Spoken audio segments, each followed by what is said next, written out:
Christy here, Small Yard Big Plants. Welcome to my channel. Be sure to like and subscribe. I guess I haven't been saying that, and I probably should, because yeah, it's good to know where my people are at. So thank you. There's a lot of cars going by right now. Welcome to urban gardening in the city. So just, ignore that, pretend they're not here. I have spent the last couple of weeks not vlogging because, work. We had like crazy torrential downpours and hail, and the weather was terrible, and I was all worried that the plants were going to get destroyed and all those things that I'm sure everybody with a garden was worried about during the last couple of weeks with crazy weather. And the garden is okay. Everything's okay. There were a couple holes from the hail. That was kind of gnarly, but everything is fine. And one of the things that I did prior to that was participate in the Renee's Garden 2023 seed sale. I don't know if you guys were able to catch that or not. I got one of their, emails advertising that, and so I bought a bunch of seeds and they just came. And I haven't opened it yet. I did start to peek, and then I was like, no, you share. Even though it's, late June, garden is thriving, things are happening. We're starting to harvest zucchini. I've got my first Magda zucchini in the fridge I need to figure out what to do with. And, flowers are blooming, things are happening, raspberries are delicious. But one of the things that keeps coming in my mind is a quote from Audrey Hepburn, and it's, to garden is to grow a garden is to believe in tomorrow. And not literal tomorrow, but tomorrow next season, I'm going to be starting seeds for another garden, and I cannot wait. And I'm always thinking ahead of, how things are going in my garden right now and what things I'm growing, and do I love them? Do I hate them? Is it something that I want to repeat? And then also trying to figure out, where am I sourcing my seeds? What types of things do I want to grow? So I thought we would open this together and just kind of see, maybe a little preview of what's to come when we start seeds for next year. If you haven't shopped with them before, Renee's Garden, I'm not connected with them obviously at all, but they're wonderful. I've had great germination rates from them. I think they're a great company. Reasonable prices for their seeds. Oh, so many seeds. So many seeds. Don't tell Derek. So many seeds. But yeah, so I bought lots of things, some vegetables, some floral. So yeah, let's see what I got. I kind of don't remember all the things. So for the florals, summer pinwheel zinnias. I don't know if you can see. They've got kind of like bicolor pinkies in the middle, creams and whites on the outside, double blossoms, super fun. Zinnias have become one of my favorite flowers to grow. I love to grow them. I haven't noticed them being super fragrant, which I kind of like and my allergies appreciate, but they're beautiful and the pollinators love them. And they just make me smile. They make me happy. So I love to grow them. I also got the double cutting cabaret zinnias from Renee's Garden. They're lovely. One thing about zinnias is the more you harvest them, the more they bloom, which is really cool. And I tend to forget that, the more you harvest things, the more they grow. Same is true for zinnias. So I got lots and lots of seeds for that. Another one that I'm sure the butterflies will love, glowing red-orange blossoms with multiple layers of petals cover vigorous branching plants, mighty lion zinnias. And look at that color. How can I say no to that? It's my favorite. Super bright, super bright, probably pretty good size, 4 to 5 inches. That's a big bloom. Should be lovely. I got some sunflowers as well. It's called Paint Box Bouquet. Look at all the oranges. I love sunflowers. The yellows are fantastic. I think I posted a picture of one that I have blooming right now, that is stunning. It's like this dark bronze burgundy color, and I can't even. It's my favorite. So I'm really excited. I love things that have a lot of color, a lot of texture, and kind of fade.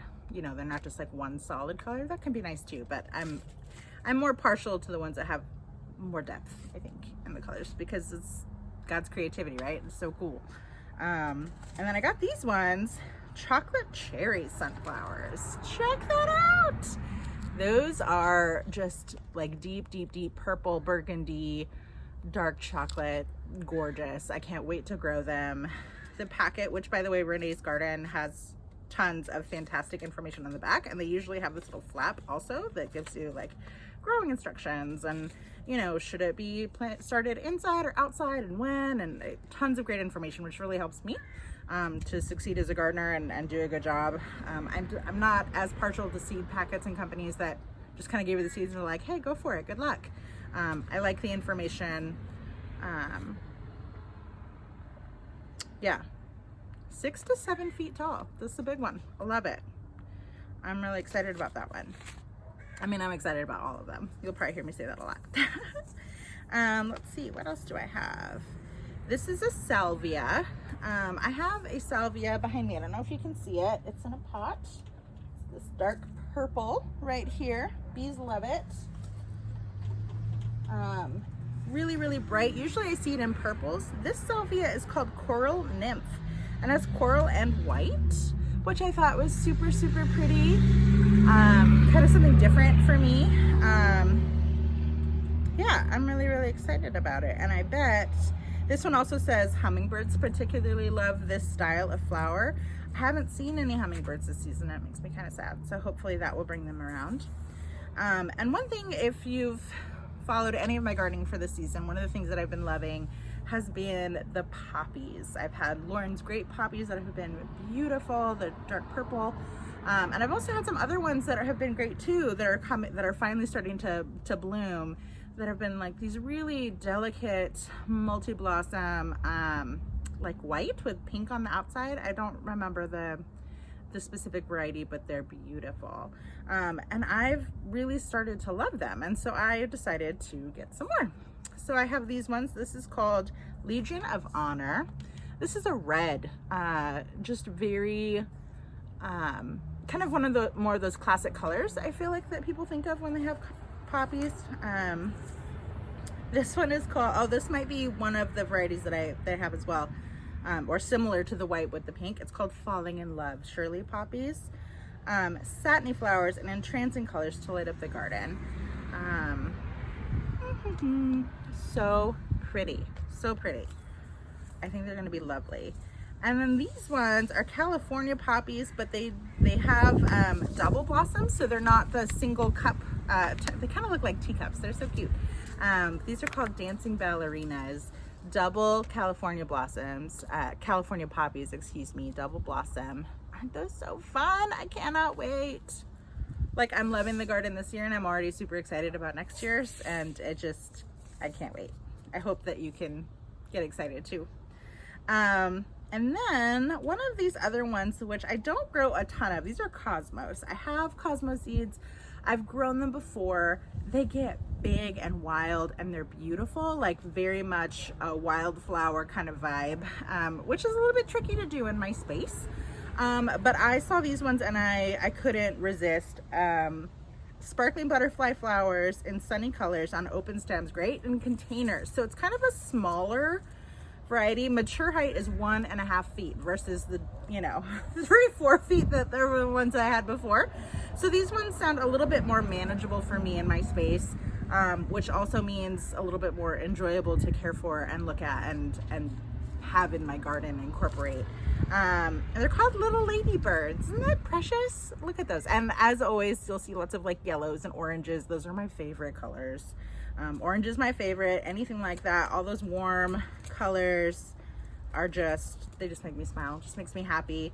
The garden is my space to just have joy and feel joy, and those colors just get me all excited. So that's what we're doing. Not a ton of purples and blues and things like that. That's not really my jam. Although again, those Lauren Great poppies, I don't know if you probably can't see them behind me, but they're there. Stunning this year. Let's see if I have any more florals. Oh, of course, I did get some nasturtiums. Nasturtiums. I've got, let's see, I don't know if you can see them from up there. This one's not gonna reach. I have some cherry what are they called?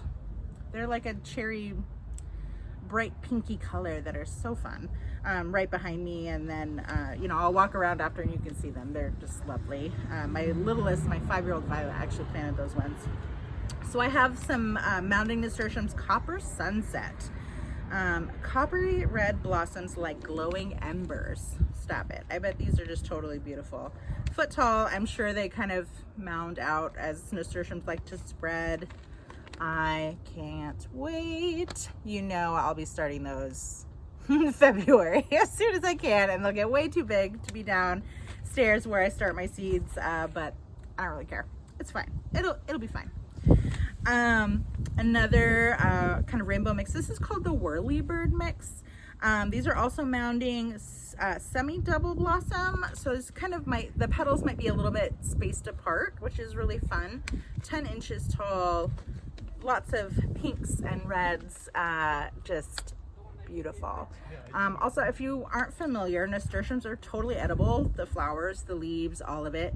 I grow them because they're just stunningly beautiful. I love them. Those and the zinnias are my favorite flowers to grow in the garden. But also they're a trap crop, so they tend to, you know, attract a lot of like aphids and pests and things away from your vegetable crops and fruits into those, and they kind of hide in there, which is fine because they still look beautiful. They can handle it, but also kind of helps ease some of that pest pressure from your crops. And then this is another one, just such a fun name. I love Renee's garden and their naming of their seeds. It's called Cup of Sun. Abundant, bright, and cheerful blossoms in delicious banana cream shades. Come on now, look at that. Like, just gorgeous. And I would also add, these are my favorite flower to grow from seeds, simply because the seedlings, the little sprouts, they look like tiny baby lily pads. They're like the cutest little flowers you'll ever see. You can see some up above me here. These are nasturtiums as well that haven't blossomed yet. They're still growing. I started them a bit later, and they're getting there. The leaves are there. And I think that might be all of the florals that I got. We'll see if anything else pops out, but I think there's one. Oh, there is one. I did get one. This is in the herb family, but I mean, it looks like a flower. My kids call them daisies, even though they're definitely not. Bodgold? Bodgold? How do you say that? I don't really know. Tell me. Bodgold chamomile, especially early variety whose pineapple scented blossoms make soothing tea. So I have German chamomile growing, which I really love. I haven't dried it or made tea yet. I just think it's really fun and the pollinators seem to like it. But yeah, so I decided that the pineapples and more, all those kinds of like citrusy smells I love. So I'm really excited to try to grow this one. I might even sow some seeds. Maybe this season I can get away with it. We'll see. 10 to 14 days to germinate. Let's see. I wonder how long. Early spring. I bet I could try it. We'll see what happens. I've discovered this week I'm gonna have some water too. Definitely hydrate in the garden, especially in the summer. It's important. And I'm terrible at it, so have some water. I've noticed that one of my favorite scents, one of my favorite herbs and scents in the garden this year has been lime basil. I had never grown it until this season, I don't think. I've done lemon basil, which smells really good too. I did lime basil this year. It's in my tomato bed. It's already bolted, which whatever, just, you know, with basil you can pinch off between the node, and I'll show you. But you can pinch it off, and then, you know, it will continue growing as a plant. You can still eat it and whatever. But the smell of it, oh my gosh, it reminds me of like citrus pez or something. Like, it's super sweet, but very citrusy, and just, oh, I could just like smell it all day. I wonder if I could put it in my water and just have like lime basil-y water in the garden. I'm gonna try that. Things to try. And just enjoy, like, again, just whatever you can do to enjoy your space is so important. It's a little breezy out here too. My seeds are blown away. Oh no. we're good. So a couple of other things. What else did I get? Here's some fruits and veggies. Personal size water, called Mini Love watermelons. I haven't grown watermelons before, for obvious reasons, right? I'm an urban gardener. I have a very small footprint that I have to kind of consolidate my garden into. And watermelons like to sprawl all over the place. But these guys are, you know, little personal size. And I bet that if I can get them to train up over the trellis that I've got going this year, might be doable. I'm gonna try it. Probably not now, it's probably a little bit late to do that, but, oh, it does say you could do it in containers too. So that's, yeah, probably a good pick for me. So I will definitely try to do these next season. I bet the girls would love them. We love them. Violet especially loves watermelon, so that's worth a try. Here's one that I have grown before. It's called baby butternut squash. It's a climbing honey nut. Now, honey nut squash is like a butternut, right? But it's like little compact size. It's so cute. And it's a climbing variety. So I think this might be one also that I can try to get up over, to climb up over the trellis that I have going there, the archway, in the space that I have right now. As much as I love summer, fall is my favorite. If you know me at all, my friends know fall is my favorite season. And so being able to grow winter squash is not something that I've done successfully. I've done it one time, had, you know, not a great success rate with that, but it's worth trying again. Everything is worth trying again in the garden. And so I'm gonna try a different variety, get those going next season. So you grow winter squash the same time that you grow summer squash. They just take a long time to mature and then to cure them. So yeah, I'm excited about that. Ooh, an herb, Ducat leafy dill. I love dill. Dill is one of my favorites. I have some fern leaf dill, I want to say, that's in the green stalk back there. It's kind of down the bottom. Especially sweet, mellow tasting variety chosen for flavor and vigor. I love dill. I am so excited. So needed more of those seeds. Here's one that I haven't grown before. This is a trio, kind of a mix of seeds that they'll do sometimes. They're just kind of fun when you can't really decide what variety you want to do. It's called, it's a tricolor variety. It's patty pan. It's a summer scallop trio. Buttercup yellow, glossy dark, and pastel greens. Patty pans in one packet. So I was watching one of my favorite homesteaders, Jessica Sowers, Roots and Refuge Farm. If you haven't checked them out, please do. Like, they're my first inspiration when COVID hit and we were all stuck at home and I was like, what on earth do we do? She was one of the first people that I started to watch garden, and I was like, well, shoot, she's tattooed and fun, and if she can garden, maybe I should try again. So I did, and I love it. She had grown patty pan, and I never quite knew what to do with it because it's kind of a funky shape. And she had just recommended, you know, you cook it the same exact way that you do your other squash. It's just that you cut it a little bit differently. So instead of, you know, doing slices, you might like chop it and things like that. But otherwise it's very much the same. It just looks fun and cute and compact. So I'm gonna give it a try. Mini Jack baby pumpkins, because if ever I can grow a pumpkin in my small footprint, I want to try. And that one just looks so cute. I think it's, how big do they get? 3 to 4 inches, pretty small. Could be really fun for the kiddos to paint. We like to paint pumpkins. We could carve them too, but we tend to paint them, get creative with it. And these could be really fun just to decorate, put on the porch, or just have in the garden and put around, decorate. Here's one for next year, Italian sweet pepper sunset mix. So these are a sweet pepper, orange, yellow, and red. So this will be one that we are starting inside for sure. Early spring, if not sooner. Peppers take a long time to grow, but I'm excited about that. And here's one, it's a chili, it's a New Mix Joe Parker. I'm sure a lot of people have done that one.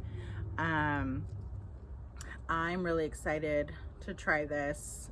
Medium heat, rich, full flavor, 6 to 7 inch, like meaty peppers. That sounds really good. Definitely good for roasting, cooking, salsa. Salsa. I can't wait for salsa. It's my favorite. And here's one that my sister actually had commented. I don't know if she commented on the vlog so much as messaged me that she was like, here's something you gotta try, is like bok choy. This is a mini pak choy. Look at how tiny it is. It's like palm size, 4 to 5 inches. Really, really yummy green to try and cook with. Gonna give it a shot, Julie. Let's see how it goes. Here's one. This is a mixed seed packet of both purple and green kohlrabi. I actually just harvested kohlrabi the other day. I have more growing behind me. They look like crazy alien plants. Smell like broccoli. Grow huge. When I harvested it out of the garden, my littlest Violet held it up to her, and the thing was literally as tall as her, from like the root bulb that it grows above the ground and then up to the top of the greens. Haven't cooked with it yet. I think I'm going to try maybe roasting it in the oven with salt, pepper, oil, Parmesan cheese, something like that.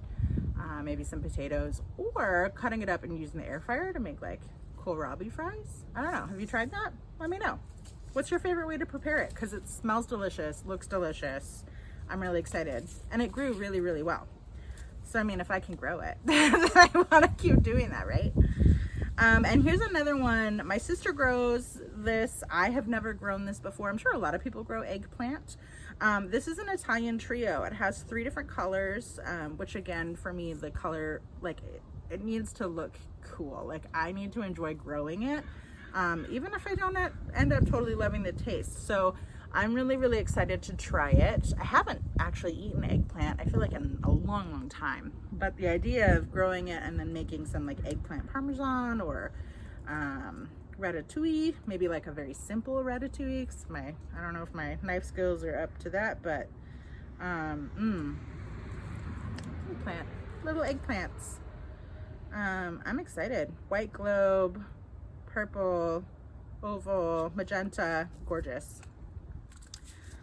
Oh, carrots.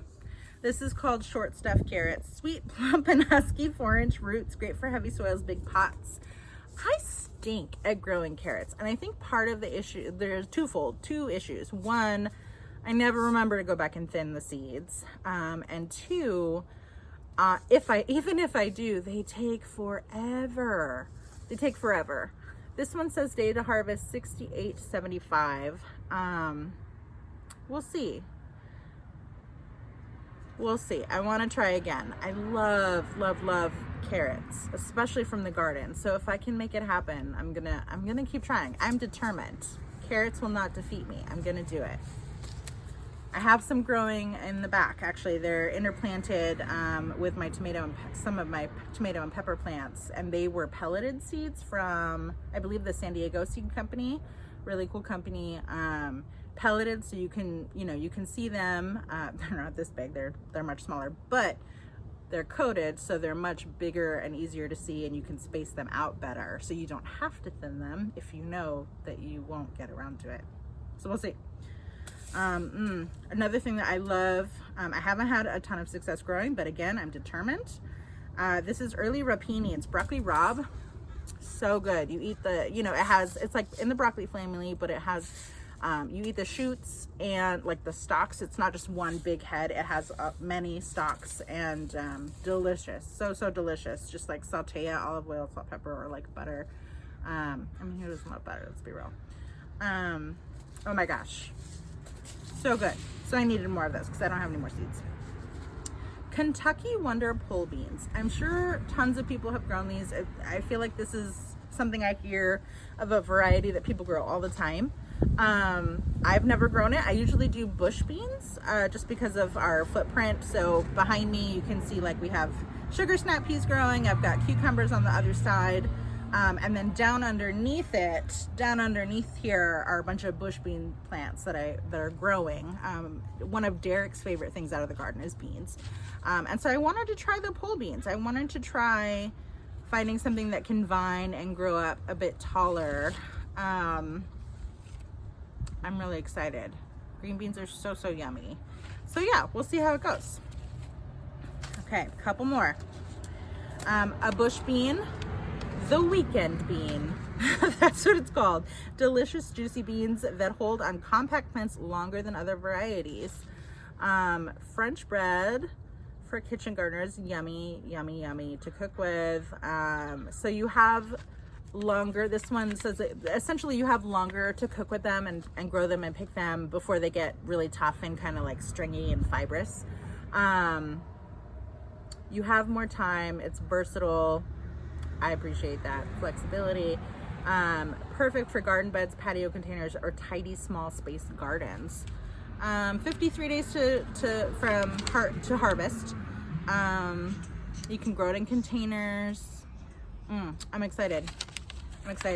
And last but not least, I was really surprised I only bought one tomato, probably because I have a lot of tomato seeds and I never ever, like, it's always a challenge when February rolls around and I get to start planning like what I'm gonna be growing. And I have like a million different tomato plants that I want to grow them all and I just can't. So I only bought one. I limited myself to one. It is called the Crimson Carmelo, French variety renowned for exquisite flavor, disease resistant and productive. From France, 4 to 5 inch Carmelos. Oh, I can't wait for tomatoes. Yum. And this sounds like it's really good sliced, or you can put it in pastas. Rich flavor.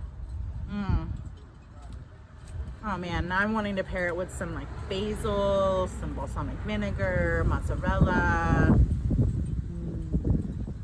Make some bruschetta. Come on, summer, I need my tomatoes. One to try next year. So yeah, those are all the seeds I got. I got a lot of seeds and I need to find space to put them in my seed boxes, but that'll be fine. I can make room. There's always room for more seeds. More varieties, more joy, more fun in the garden. I love growing new things and trying new things and figuring out what my favorites are. Like I'm still learning that. I'm still learning what my like tried and true varieties are that I can look forward to every year. So I'm kind of building that repertoire for me in the garden. So thanks for coming along. I hope you feel excited about your garden this year. If you don't have one, start getting some seeds. We can do this together and grow a garden for next year. It'll be super fun. Have a great day.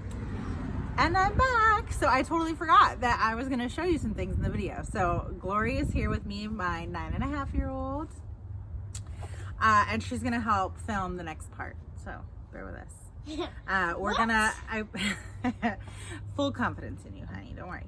I want to show you some of the nasturtiums that are growing. I want to show you the poppies, and I wanted to show you some of the other things going on in the garden right now, the kohlrabi being one of them as well. So, and I might plant in, I have some basil, some other basils, and some marigolds that I got at the plant nursery. So I'm gonna put those into the garden beds too, so that way they can help repel some other pests that might be trying to get at my tomato plants. So here we go.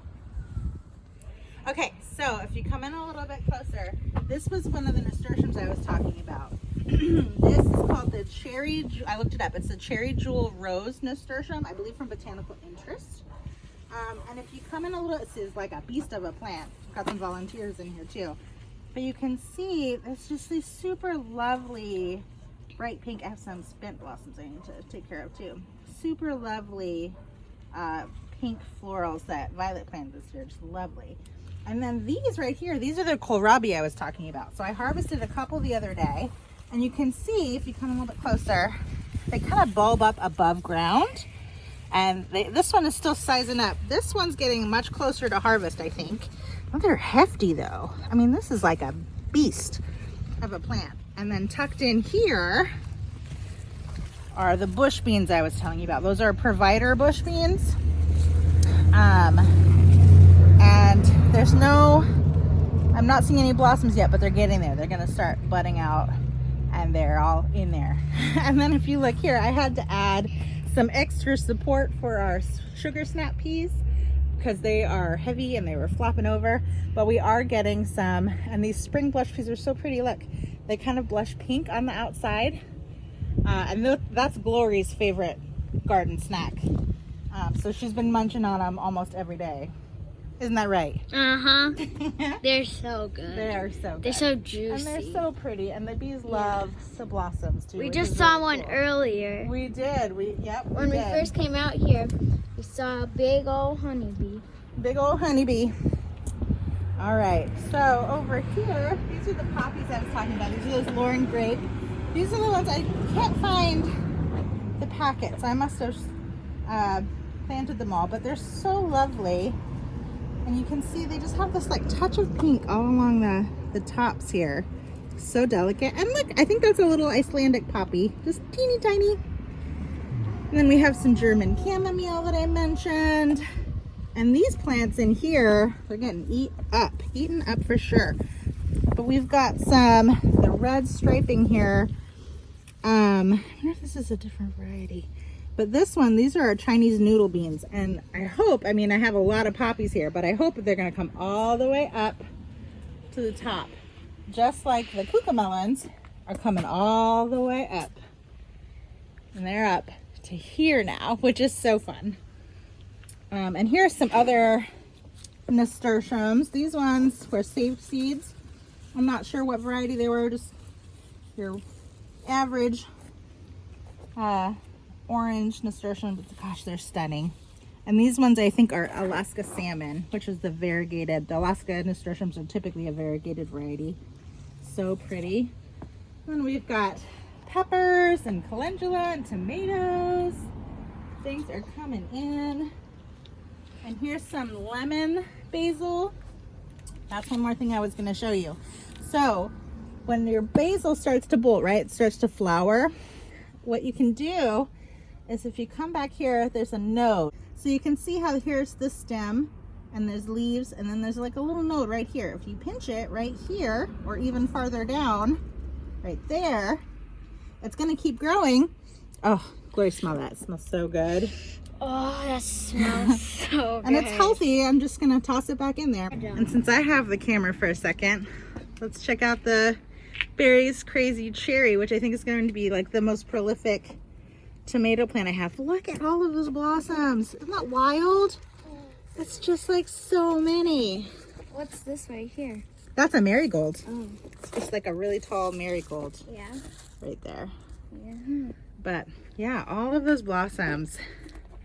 And there's Glory. Can I show them one of the seeds I planted? Sure. So she planted. Yep, those are the Oopsie Daisy calendula and the Strawberry Blonde calendula. Same on this side. Yep. Both the Oopsie Daisies. And then over here, I planted some more Oopsie Daisies. And then There's a Strawberry Blonde calendula, Oopsie Daisies in the middle. look how beautiful this is. It's a dark red. Yep, that's the bronze one I was telling y'all about earlier in the video. Isn't that gorgeous? Look at her. Stunning. So Stunning. pretty. I planted that one, by the way. Yes, she did. Glory planted it. She started all of the sunflower seeds. Yep. Got raspberries. So pretty. Ooh. So, give me that. Ooh, I don't know if that one's ready yet. This That one is. Yep. I want a garden snack. Find me one. Then record me doing it. So good. What a goof. Let's see if I can find another one. If it pops right off there, then yum. No, it's good. So good. All right. I'm going to get a spade real quick. And then we're going to video planned in some things. All right. So here's one of the marigolds that I mentioned that we have earlier. This is a safari red marigold that I got at the nursery. And marigolds have a pretty distinctive fragrance that's not my favorite, but it repels lots of pests. And I want to protect all of these delicious tomatoes that are going to be in my salsa. So what I want to do is kind of make a little spot right here. And I do have some lettuce leaf basil. That's what this is. So good for like lettuce wraps and things like that. It's like a nice big leaf. Delicious. But I have one that sprouted right here, and I kind of want to put my marigold right here. So what I'm going to do is kind of move some of my cocoa coir mulch out of the way and dig up that basil, because I'm going to want to put that somewhere else.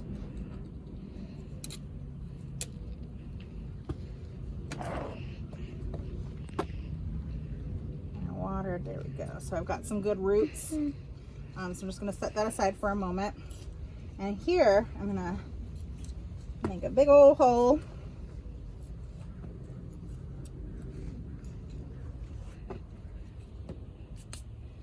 Take my marigold, just like before, right? You wanna grip it at the bottom here, kind of squish the bed and tip it.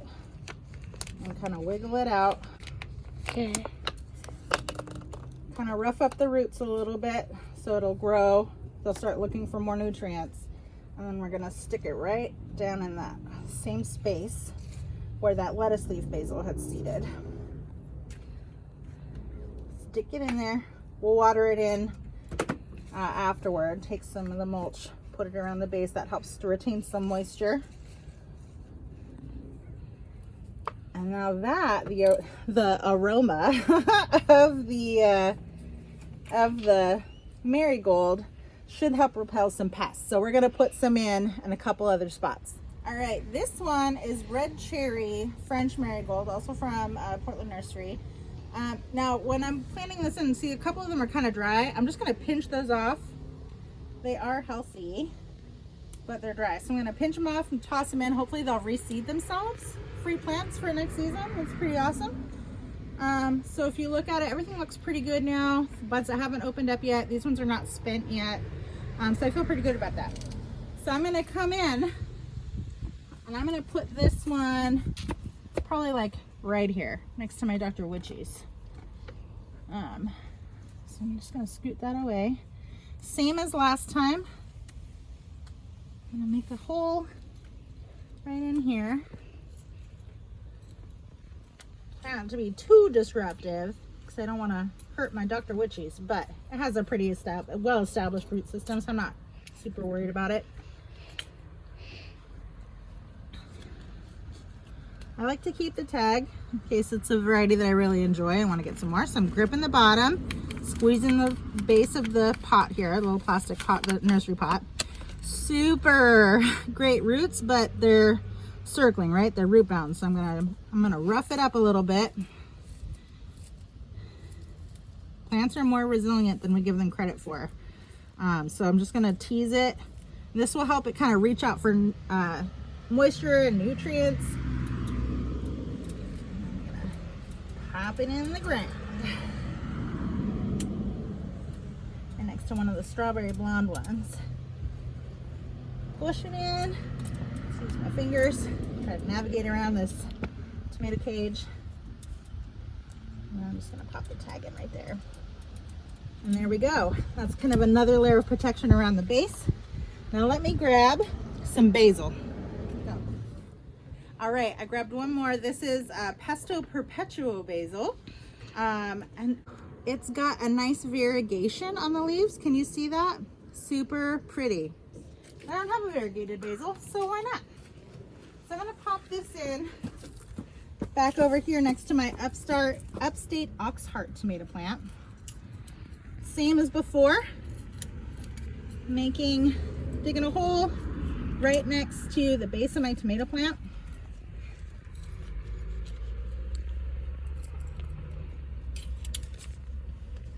Gripping the bottom, got my hands snugly around the base so I'm not hurting the plant. Give it a little squeeze. And this one's not as root bound. Just lightly loosen it up for the basil.